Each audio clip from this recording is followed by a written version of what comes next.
ఇంట్లిద్దరు అన్నదమ్ములుంటే చిన్నోనికి వచ్చిన తిప్పలు కప్పలకు కూడా రావుల్లా. తమ్మునికి ఎప్పుడు గోసనే కదా. అన్న ఇడ్చి పడేసిన బట్టలే వేసుకోవాలి, అన్న చదివిన పుస్తకాలనే చదవాలి, అన్న దొక్కిన సైకిలే దొక్కాలి. ఆఖరికి పెళ్లి కూడా అన్న వేసుకున్నాకనే వేసుకోవాలి. ఈ తమ్ముళ్ళ కష్టాలు తీరే రోజే రాదా? ఆ దిక్కు తొలసూరి అడుగేసేటోడే లేడా అని అనుకున్నట్టున్నాడు ఒక తమ్ముడు. ఏం చేసిండో చూడురి. దేంట్లోనైనా వెనక చీర కావచ్చు కానీ పెళ్లి కాడ మాత్రం ఫస్టే ఉంటాను అనుకున్నాడో ఏమో. చెన్నై కాడ ఒక తమ్ముడు అన్న కంటే ముందుగానే పెళ్లి చేసుకున్నాడు.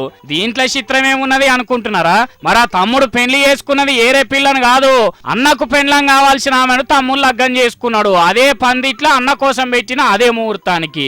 అసలు కాదేందంటే పెళ్లి సూపులకు అన్నతోని పోయినప్పుడే పిల్లతోని సూపులు కలిసినాయట ఇద్దరికి. పెద్దోని లగ్గానికి తయారైతుంటే వీళ్ళిద్దరు నడమ లవ్వు పూలోలే పూసి కాయోలే కాసిందట. కానీ దిక్కు ముహూర్తాలు పెట్టుకుని పెళ్లి పత్రికలు కూడా కొట్టించిరి. ఇక ఏం చేయలేక ఎవ్వలకు వాళ్ళే ఊకున్నారట.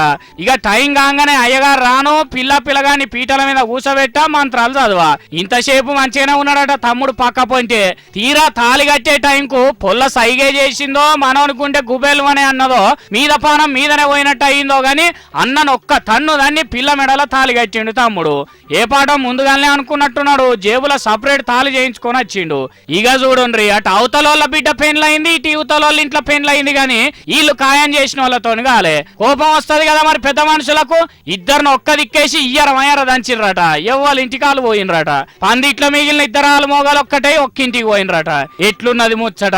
ఇవాళ రేపు ఖాయం చేయంగానే అయిపోదు. ఆఖరి దాకా పిల్లగాని ఇష్టాలు ఏంటియో అరుచుకోండి. లేకపోతే ఇగో మందిలు ఇజ్జత్ పోయే కథ అవుతుంది. కానీ పాపం ఇంత లొల్లిల పెండ్ల మీద కలలు కన్నా అన్న పరిస్థితి ఎట్లున్నదో ఏమో పోన్రి.